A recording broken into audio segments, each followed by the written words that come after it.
Bienvenidos a Fuera de Contexto, un podcast fuera del contexto de la rutina, de lo cotidiano, para ponernos en contexto del acontecer político del país. Poniendo todo sobre la mesa mientras conversamos con invitados de primera. Preparen sus cervezas para que hagamos política, porque si no lo hacemos, alguien lo hará por nosotros. ¡Empezamos! Bienvenidos a una emisión más de este podcast producido por República Fuera de Contexto. Para mí, José Fernando Arellano Agüero, es un gusto poder acompañarlos un jueves más. Hoy con uno de esos temas que a mí me gustan porque se salen de lo ordinario, se salen de lo que usualmente platicamos en Fuera de Contexto, pero no deja de tener relación con todo el análisis que solemos hacer de los problemas políticos, sociales y económicos que hay en el mundo. Y hoy tenemos a un economista invitado, pero no para que nos hable de economía, precisamente, que sería lo que uno se imaginaría cuando tenemos a alguien como Daniel Fernández con nosotros. Así que, Dani, bienvenido a Fuera de Contexto. Muchas gracias, José Fernando. Ya sabes, un placer siempre estar contigo. Dani, a ver, pongamos en antecedentes un poco a quienes no te conocen. Si siguen ustedes a Daniel en Twitter, Dani ha venido generando una serie de discusiones interesantes a través del tiempo. Particularmente durante este año, creo que la pandemia lo tenía entretenido. Y uno de esos temas es el tema respecto del patriarcado.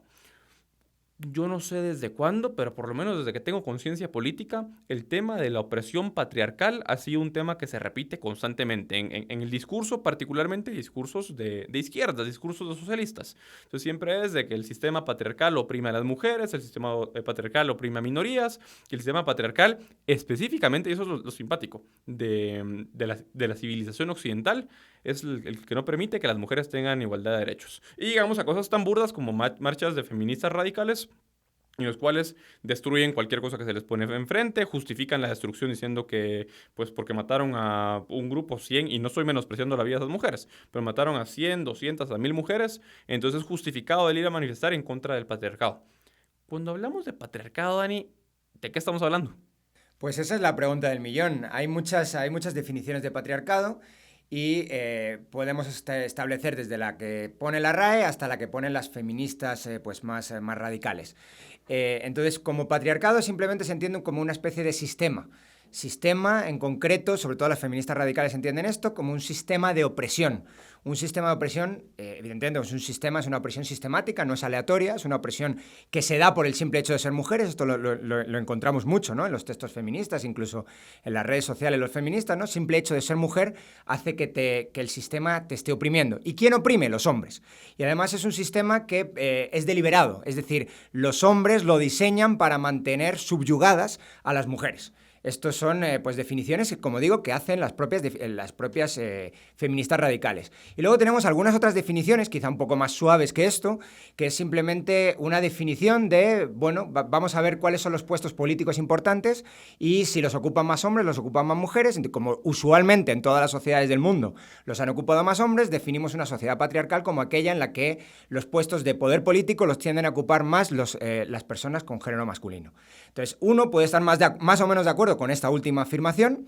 Ahora vamos a ver si esta afirmación, o supongo que ahora en las preguntas, o ahora cuando charlemos, vamos a ver si esto tiene justificación en alguna otra ciencia o no, pero en principio el patriarcado definido así no es problema. El patriarcado definido como lo definen las feministas radicales, modernas, que es básicamente como sistema de opresión sistemático de hombres a mujeres, definido además y enforzado para oprimir mujeres y mantenerlas fuera de la vida política y fuera de las decisiones, por parte consciente por parte de los hombres, es la definición con la que podemos estar menos de acuerdo, con la que yo por lo menos como liberal clásico no estoy para nada de acuerdo.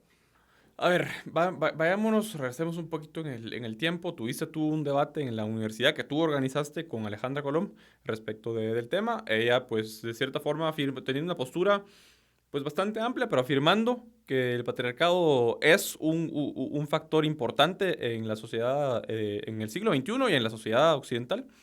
Y, pues, bueno, ¿hay de alguna forma, o consideras de alguna forma, que efectivamente la civilización occidental se ha organizado de manera sistemática para oprimir a la mujer? Te hago la pregunta, y si la respuesta es no, pues ¿cuál es la evidencia? Te hago la pregunta porque, a ver, cuando yo me pongo a pensar, y de hecho ponía un tuit hace un tiempo, ¿Qué derechos tienen en Guatemala las mujeres diferente a los hombres? Pues bueno, sí, en los años 90 las mujeres todavía no se podían divorciar. Si la mujer, por ejemplo, tenía relaciones sexuales fuera del matrimonio, era considerada una adúltera, incluso era penalizado penalmente como un delito. Pero eso ya pasó. Habían normas relativas al tema de divorcio que tenían a la mujer en un estado de desigualdad y ahora se invirtió completamente y hasta la protegen de más. Entonces, cuando podemos pensar qué derechos tienen las mujeres, y obviamente cada país y cada sistema jurídico es distinto, pero por lo menos en Occidente, pues a mí no se me ocurre o no puedo enumerarte, bueno, sí, los hombres tienen más derechos acá que las mujeres allá. ¿Hay alguna evidencia de esto? No, ninguna. De hecho, hoy en día los códigos penales que existen, o códigos civiles, son o completamente igualitarios, es decir, no distinguen nada en función del género, o incluso lo que la moda actual es la de dar ventajas legales a las mujeres, no todo lo contrario. Es decir, tú estás hablando a lo mejor ahora de todos estos temas, pero de algunos temas tú eres abogado y lo sabrás mejor, pero en concreto, por ejemplo, en temas de violencia de género, la mujer tiene una ventaja. Es decir, me voy a la ley española de violencia de género del año 2003, la mujer por el mismo delito tiene una pena menor. Esto claramente es una discriminación, en este caso positiva hacia las mujeres, pero para mí toda discriminación es una discriminación, o sea, es algo que no, desde un punto de vista otra vez liberal clásico, es algo que no es aceptable. Es algo que, curiosamente, estás en contra de lo que se presupone una igualdad ante la ley, que es la de somos todos iguales en función y con independencia de nuestro género, raza, orientación sexual o lo que fuere. Entonces, desde este punto de vista, no, en la sociedad occidental esto no existe, en otras sociedades sí. Sobre el tema de las adúlteras que comentabas tú antes, es muy curioso, porque igual en la historia quizá de Occidente, lo que podemos ver es que si hay un lugar donde se ha diferenciado mucho la ley es en ese. Ser un adúltero es mucho peor, o ser una adúltera en este caso es mucho peor que ser un adúltero, es decir, engañar al hombre es mucho peor que engañar a la mujer. Y es prácticamente el único lugar claro, y eso y a lo mejor el mayorazgo, la institución del mayorazgo, pero es el único lugar claro donde la ley privilegia mucho más al hombre que a la mujer. Y uno puede preguntarse, ¿pero por qué? Y detrás de esto, curiosamente, lo que hay es un tema puramente biológico. Los celos del hombre y los celos de la mujer son muy diferentes. Los celos del hombre tienden a ser unos celos mucho más posesivos, en el sentido de que no aguantan o se aguantan mucho peor que una mujer el engaño sexual. ¿Por qué? Porque puede ser que estés criando un hijo que no es tuyo. Desde un punto de vista biológico, es un suicidio cuidar hijos que no son tuyos. Usualmente lo que tú pretendes hacer, una de las funciones biológicas, es la de dejar reproducción, dejar un nuevo organismo con tu carga genética. Si estás cuidando los hijos de otra persona, y esto pasa, y pasa más de lo que nos imaginamos, lo que estás haciendo es ser, pues, te están haciendo como el cuco, ¿no? Que te pone los huevos el pájaro, ¿no? Que pone los huevos en el otro pájaro y hace que se los cuiden él. Entonces, esto desde el punto de vista evolutivo es un desastre. Entonces, hay formas de evitar esto. Una de ellas es una forma biológica, natural, que son los celos del hombre. Los celos de la mujer son un poquito diferentes, porque los celos de la mujer son unos celos por recursos, son unos celos afectivos. La mujer puede, y de hecho hay muchos estudios biológicos y psicológicos sobre esto, la mujer es capaz de perdonar mejor una infidelidad sexual y es capaz de perdonar peor una infidelidad afectiva. Y tiene sentido biológico, porque la mujer lo que quiere son recursos para sus crías, los recursos que puede producir el macho. Mientras que el hombre lo que quiere estar es seguro de su descendencia. Por lo tanto, lo que quieres es una mujer que no te engañe o evitar que te engañe. Esta forma de protegerte contra que te engañen en tu capacidad de dedicar recursos a tus crías o a las crías de otros, también encuentra acomodo dentro del marco legal. Pero es interesante porque es muy difícil encontrar en los códigos legales occidentales algún tipo de discriminación legal contra la mujer que no sea precisamente esa, que no sea una discriminación legal en el tema de ser adúltero o, en este caso, adúltera. Mientras que en otros lugares no es tan fácil encontrarlo. De hecho, tenemos, por ejemplo, en los códigos castellanos antiguos, tenemos que la mujer tenía la misma capacidad de heredar que el hombre, a no ser que fueras noble. Pero la nobleza era una parte pequeñísima de la población. La mayor parte de la población tenía el mismo derecho, hombres y mujeres, heredar los recursos de los padres. Entonces, esto es claramente una forma de ver que la sociedad occidental no es intrínsecamente machista, sino simplemente, o patriarcal, sino simplemente lo que recoge son alguna forma de problema biológico que existe a la hora de asegurarnos que estamos dedicando recursos a nuestra propia carga genética y no a otra. Dani, en el sentido pues, anterior, es un hecho de que pues, el argumento, como responden las feministas radicales o incluso moderadas, es, pues bueno, sí es cierto, tienes razón, no hay, una vez agotaste esa discusión y las llevas al punto en el cual decís, o las o los, porque también hay hombres feministas, entonces los llevas al punto en el que decís, ya no hay, o sea, no hay forma de demostrar que hay una opresión sistemática por medio de la vía legal hoy por hoy en contra de las mujeres. Y dicen, no, pero es que el problema no es legal, el problema es material. Cuando preguntas, ¿cómo así? Y eso surge a raíz de una discusión que tuve yo justamente en Twitter también. Entonces, ¿cómo así? ¿A qué te referís por material? No, pero es que lo que pasa es que hay más mujeres que ocupan puestos directivos que hombres. Hay más, perdón, más hombres. Más hombres que ocupan... El techo de cristal. Sí, el techo de cristal. Que ocupan puestos directivos que mujeres. Hay más hombres que ocupan puestos importantes a nivel político, cargos importantes que mujeres. Los hombres, en términos generales, ganan más que las mujeres. Y, en fin, así te van tirando un montón de estadísticas. Incluso te sacan estadísticas como, por ejemplo, que hay, en cuanto a escolaridad, hay más hombres que van al colegio que mujeres y más hombres que van a la universidad que mujeres. O sea, a mí me han tirado cualquier cantidad de argumentos. Esa es la contraria, ¿eh? Eso es al revés, en realidad, en casi todas partes del mundo. Entonces, en esa línea, ¿qué de cierto hay en esto, por un lado? Y además, no solo qué de cierto. Si hay algo de cierto, ¿cuál es la razón de esto? ¿Es porque pues, hay un patriarcado material no legal, un patriarcado material que sistemáticamente oprime a las mujeres, aunque la ley ya no las oprime? Sí, es que al final lo que tenemos que entender es que el feminismo moderno es una forma de posmodernismo. Simplemente lo que están diciendo es que todo es objeto, aparte del posmodernismo básicamente lo que hace es, lo ve todo en términos de política, lo ven todo en términos de poder. O sea, hay poderes y hay poder que no es un poder estrictamente material, sino hay un poder que simplemente por el medio de los memes o por medio de las costumbres sociales, oprime a las mujeres. Entonces ahora estamos con el lenguaje. Antes has dicho los y las feministas. No, pues ahora hay que decir les feministas. O cosas así, ¿no? Porque el lenguaje, que es un tema muy posmoderno también, el lenguaje es una estructura también que está diseñada para oprimir de hombres a mujeres. Entonces no hay lugar en la vida, por eso es una ideología totalitaria, no hay nada en la vida que no esté o que no sea que no se pueda interpretar en términos de opresión de unos a otros. Entonces esto es el feminismo moderno, hay que entenderlo así. Entonces va a haber opresión en todos lados, por eso los micromachismos, por eso no importa el macromachismo en Arabia Saudita, lo que importa es el micromachismo de que la cerveza te la pongan a ti, la Coca-Cola se la pongan a la chica. Eso parece que es lo importante. Es otra forma en la que la sociedad te oprime. Entonces, lo que nos dicen es que toda esta opresión sistemática que viene por todos lados, en cualquier lugar puedes encontrar la opresión, no hay lugar donde no la vayas a encontrar, está conllevando que las mujeres tienen una peor posición que los hombres. Y ahí es donde se van a la diferencia en el pago, ¿no? Los salarios, cobran menos las mujeres que los hombres. Da igual los estudios que enseñes, que en los países desarrollados esto no es cierto, es claramente falso. Pero cuando uno pues de verdad agrega datos, pues dices, bueno, ¿cuál es la diferencia entre hombres y mujeres en Estados Unidos? Pues resulta que por cada dólar que ganan los hombres, las mujeres ganan 81 centavos. Y esto pues parece cierto. No es cierto, porque en estadística lo interesante es introducir los filtros adecuados. Es como si yo te digo, bueno, alguien del área rural gana menos que el área urbana. Bueno, claro, es que está en el área rural, se produce menos riqueza ahí. Es como si te digo, tú eres abogado, es como si te digo, bueno, es que alguien con el bachiller gana menos que tú. Bueno, claro, es que eres abogado, joder. Entonces, lo que hay que hacer es comparar si de verdad una mujer abogado gana más o menos que tú. Esa es la clave.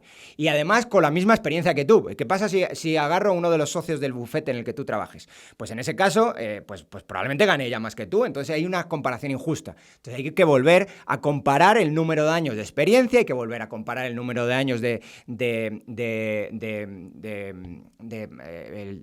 educación, de estudios, gracias. Hay que comparar qué se estudia, esto también es importantísimo. Las mujeres deciden voluntariamente estudiar cosas que son peor pagadas. Entonces, todas estas cosas hay que introducirlas. Cuando se introducen, la diferencia entre lo que cobra un hombre y una mujer son 2 centavos.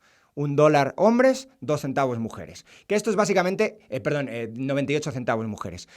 Esto es básicamente ruido estadístico. De hecho, si nos vamos otra vez a Estados Unidos, estos datos que te estoy dando son de Estados Unidos. Si nos vamos a Estados Unidos, las mujeres asiáticas cobran más que los hombres asiáticos. ¿Dónde está el patriarcado? ¿Y dónde está, por cierto, otra cosa relacionada, dónde está ese desastre racial? Los asiáticos cobran mucho más también que los blancos. Entonces, esa opresión blanca de hombres blancos hacia mujeres, hacia gente de otras razas, no existe, es mentira, no existe en la sociedad actual. Cuando se introduce el número de filtros estadísticos adecuados, es decir, cuando se hace un buen trabajo estadístico, resulta que no hay diferencia de pago entre hombres y mujeres, o la diferencia es un ruido estadístico, no existe diferencia real. Luego nos van a decir, bueno, pero, y esto es la siguiente derivada, ¿no? Cuando sigas discutiendo en Twitter te va a venir una siguiente derivada. ¿La siguiente derivada cuál es? La siguiente derivada es la de, bueno, pero es que es cierto lo que tú dices, pero entonces, ¿por qué las mujeres tienen menos experiencia? Pues tienen menos experiencia porque trabajan menos. ¿Y por qué trabajan menos? Porque se quedan más en casa. ¿Y por qué se quedan más en casa? Porque la sociedad oprime a las mujeres. Y resulta que esto tampoco... O porque históricamente no han podido estudiar o porque históricamente no habían podido trabajar. Sí. Aunque estos ya no se pueden agarrar a esto, porque si tú ves, da igual el país occidental que agarres, las mujeres tienen mucho más tiempo de escolarización que hombres, ahora mismo, prácticamente en todos lados. Las mujeres, probablemente también por un tema de carácter, están mejor orientadas a la educación tradicional que nosotros. Bastante mejor. Entonces, cuando se iguala, cuando de verdad tienen un acceso, lo normal es que estén sobrerepresentadas. Y es un tema otra vez puramente biológico. No estamos diciendo, no hay un feminismo radical que esté oprimiendo a los hombres. No. Es un tema puramente, muchas veces, que se basa en temas biológicos y sobre todo a la edad de 14, 15, 16 años, donde mayor parte de fracaso escolar empieza a aparecer, es porque tenemos las hormonas, nosotros, los hombres, demasiado locas, y las mujeres no tanto. Entonces, desde ese punto de vista, se puede explicar por qué el fracaso escolar afecta en esas edades, sobre todo, y por eso no llegan a la universidad, mucho más a hombres que a mujeres.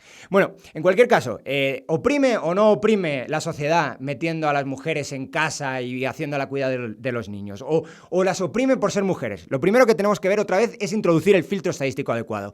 Cuando comparamos hombres solteros y mujeres solteras que no han tenido hijos, cobran más las mujeres solteras. Más, no menos, más. Cobran más las mujeres solteras, incluso introduciendo todos los filtros estadísticos. Lo cual es interesantísimo. ¿Dónde está esa opresión por ser mujer? Pero bueno, el claro parteaguas en temas de pagos, en temas de salarios diferentes, el claro parteaguas es el hijo. Sobre todo el primer hijo, ni siquiera el segundo, el primer hijo. El primer hijo es un parteaguas muy claro. Y el primer hijo es lo que hace que las mujeres tengan un descuelgue en la vida laboral, y ese descuelgue de la vida laboral que tienen termina repercutiendo en su vida laboral final, ¿no? Porque al final arrastran un montón de años, o al menos algún año, en los que no han hecho nada o han hecho algo mucho menor de lo que han estado haciendo los hombres. Y alguien podría decir, bueno, pero entonces eso es porque se tienen que quedar cuidando de los niños, y eso es algo sociológico, es algo social y cultural, no es algo biológico. Es mentira, es completamente mentira.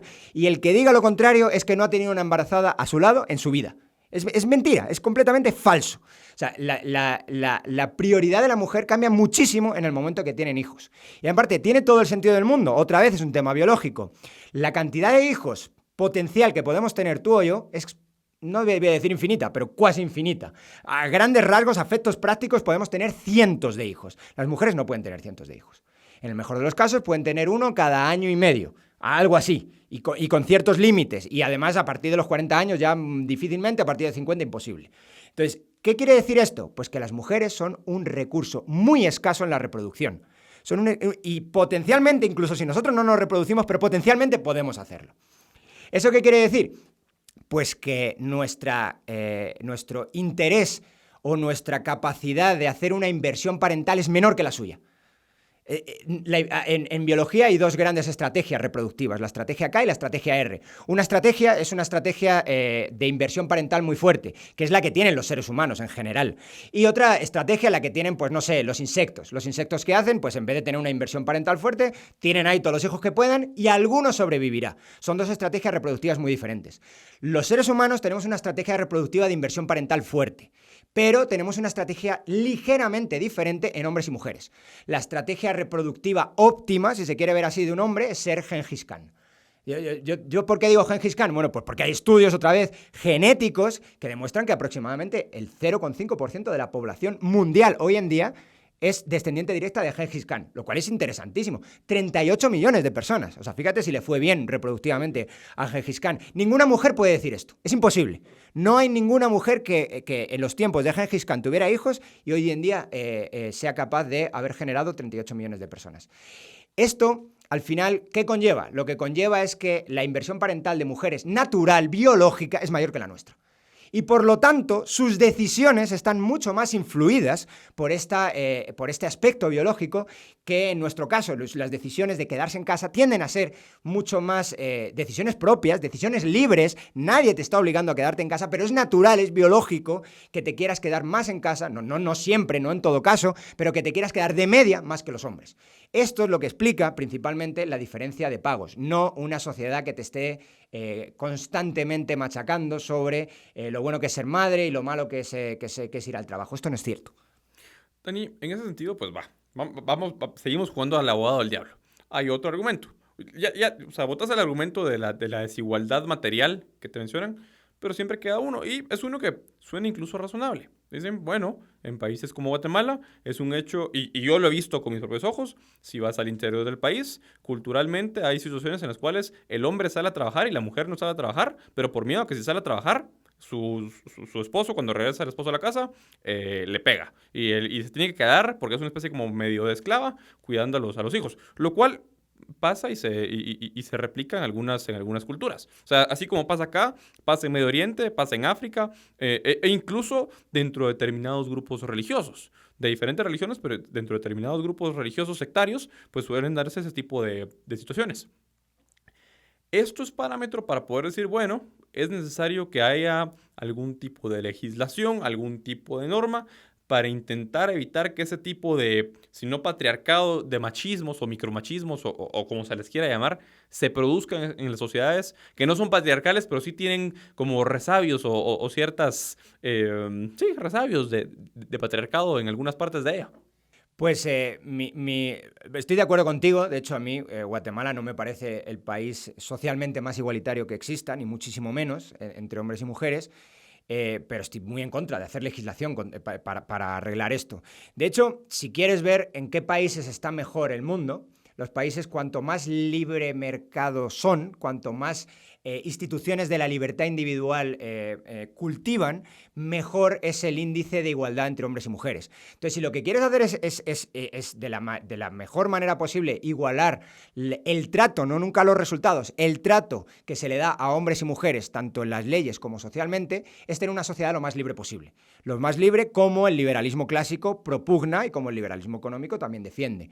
Y es que, al final, no tiene sentido ni siquiera socialmente discriminar en función del género, o ni siquiera, imagínate también una empresa que discrimina en función de género, es una empresa que pierde dinero. Es decir, lo puede hacer. En un sistema libre se puede discriminar en función del género, pero en un sistema libre es costoso discriminar en función del género.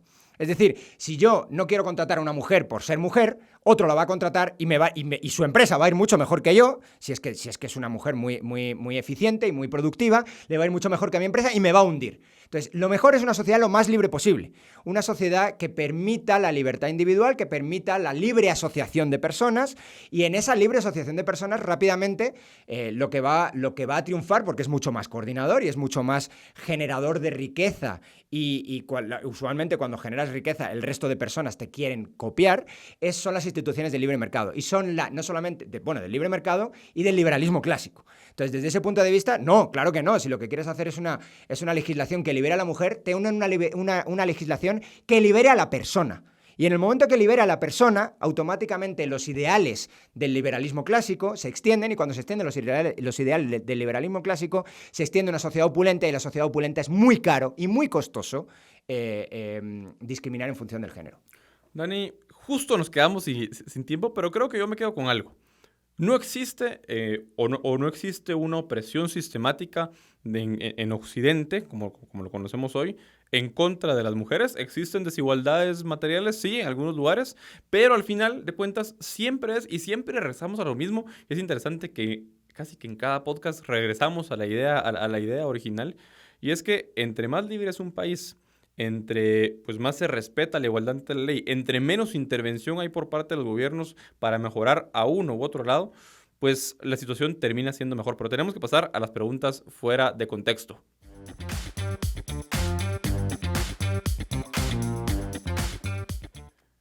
Vamos con la primera.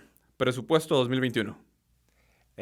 O sea, te tengo que contestar unas pocas palabras. Pues un desastre, un robo a mano armada y los peores presupuestos que se podían haber aprobado para Guatemala. Vacuna para el COVID-19. Bueno, pues esperanza, no sé, algo así. Alejandro de Matei. Mucho ruido y pocas nueces.